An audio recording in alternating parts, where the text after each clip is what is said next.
V úvodnom videu vám priblížime rozdelenie a úvodnú stránku systému Profitour. Dizajn a koncepcia systému je stavaná na maximálnej prehľadnosti a užívateľskej jednoduchosti.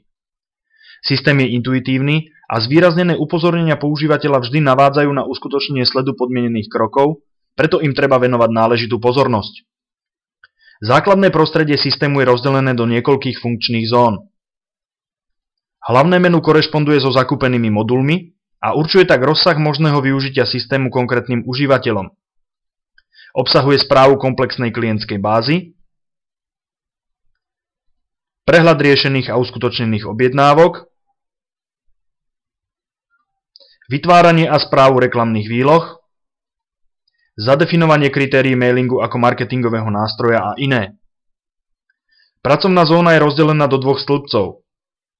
Ľavý, širší stĺpec je informačný a okrem stabilného srdca systému v podobe vyhľadávača zájazdov v rôznych fázach práce so systémom zobrazuje vybrané kritériá hľadania, výsledky hľadania, cenové kalkulácie zájazdov, popisy hotelov, popisy destinácií, prisluchajúce fakultatívne výlety a iné.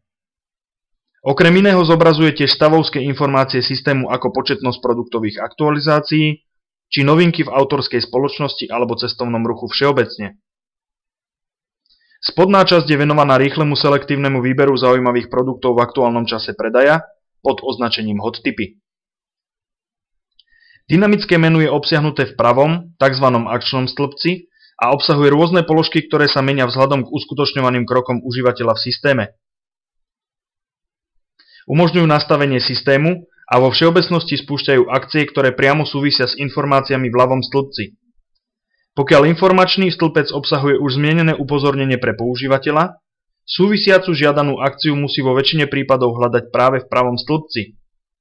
V základnom zobrazení je to napríklad nastavenie systému pre konkrétneho užívateľa, vyvolanie karty klienta pri jeho zápise do systému, uloženie úlohy v jednoduchom plánovacom kalendári, vyvolanie komplexných informácií o cestovných kanceláriách obsiahnutých v aktuálnej ponuke, alebo poukázanie na akúkoľvek chybu či vypredanú kapacitu, ktorú užívateľ pri práci so systémom objaví.